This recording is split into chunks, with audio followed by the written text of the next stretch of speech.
बहुत समय पहले गंगा किनारे बसे एक छोटे से गांव में रामदास नाम का एक गरीब युवक रहता था। रामदास बहुत सीधा और दयालु था। उसके माता पिता नहीं थे और वह अकेले ही एक छोटी झोपड़ी में रहता था। उसके पास धन नहीं था, लेकिन उसके हृदय में हनुमान जी के प्रति अटूट भक्ति थी। हर सुबह वह नदी में स्नान करके पुराने हनुमान मंदिर जाता और जोर से बोलता, जय श्री राम, जय बजरंगबली। फिर वह हनुमान चालीसा का पाठ करता। गांव वाले कहते, रामदास के पास कुछ नहीं, लेकिन उसके चेहरे पर हमेशा शांति रहती है। रामदास मुस्कुराकर कहता, जिसके साथ हनुमान हो, उसे किसी चीज का डर नहीं। एक बरसाती शाम गांव में एक बूढ़ा साधु आया। उसके कपड़े फटे हुए थे और शरीर पूरी तरह भीगा हुआ था। लोगों ने उसे देखकर दरवाजे बंद कर लिए।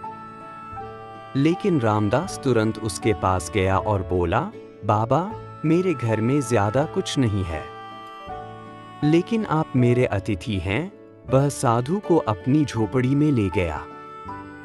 उसने सूखी रोटी और पानी साधु को दिया। साधु मुस्कुराया और बोला, बेटा, तुम्हारा हृदय बहुत पवित्र है। रात को साधु ने रामदास से पूछा, क्या तुम्हें कभी डर नहीं लगता? रामदास बोला, जब भी संकट आता है, मैं हनुमान जी का नाम लेता हूँ। साधु ने आंखें बंद की और धीरे से कहा, याद रखना, सच्ची भक्ति कभी व्यर्थ नहीं जाती। सुबह होते ही साधु गायब था। लेकिन जहां वह बैठा था, वहां एक चमकता हुआ सिंदूर पड़ा था। रामदास ने उसे बड़े आदर से मंदिर में चढ़ा दिया। कुछ दिनों बाद गांव में अजीब घटनाएं होने लगीं।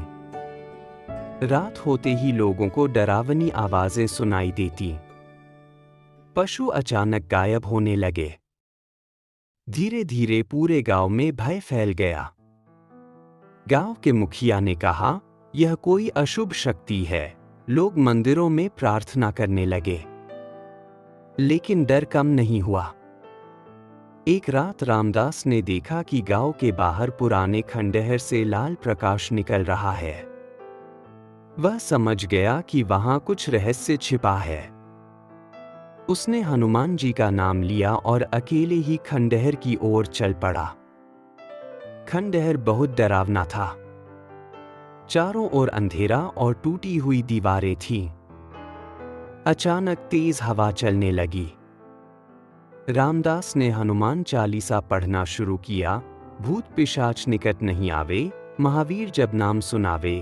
तभी उसे लगा जैसे कोई परछाई उसकी ओर बढ़ रही हो। लेकिन जैसे ही उसने जय बजरंगबली बोला, वह परछाई गायब हो गई।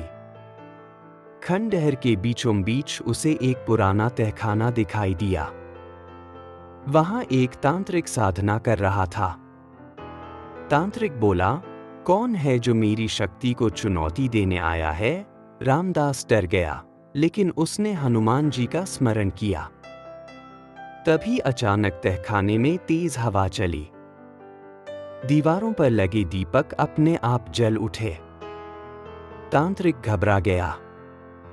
अचानक पूरे तहखाने में सिंदूर जैसी लाल आभा फैल गई। रामदास ने देखा, एक विशाल दिव्य स्वरूप प्रकट हुआ।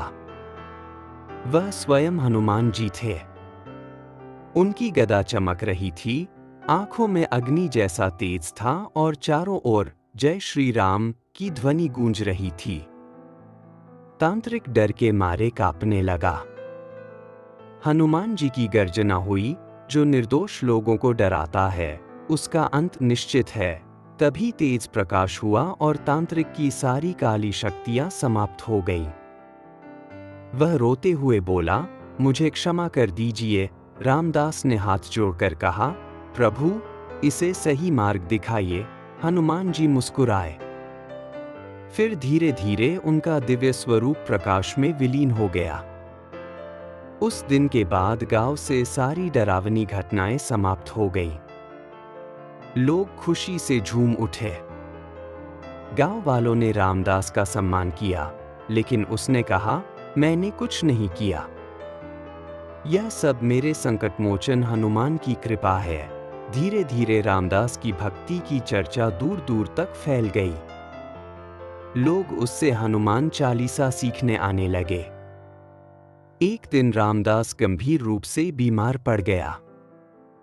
वैद्य ने कहा, अब बचना कठिन है। पूरा गांव रोने लगा। लेकिन रामदास शांत था। वह धीरे धीरे हनुमान चालीसा पढ़ता रहा। आधी रात को अचानक उसकी झोपड़ी में तेज प्रकाश हुआ। लोगों ने देखा, एक विशाल वानर स्वरूप उसके पास खड़ा है। उसने अपने हाथ रामदास के सिर पर रखे। अगली सुबह रामदास पूरी तरह स्वस्थ था। गांव वाले आश्चर्यचकित रह गए। रामदास की आंखों में आंसू थे। वह बोला, जिसका रक्षक बजरंगबली हो, उसे मृत्यु भी नहीं छू सकती।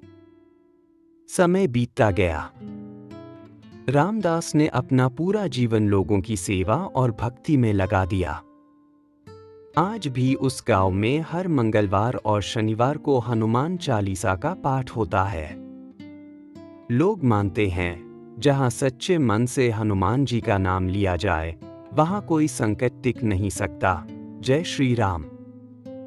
जय बजरंगबली।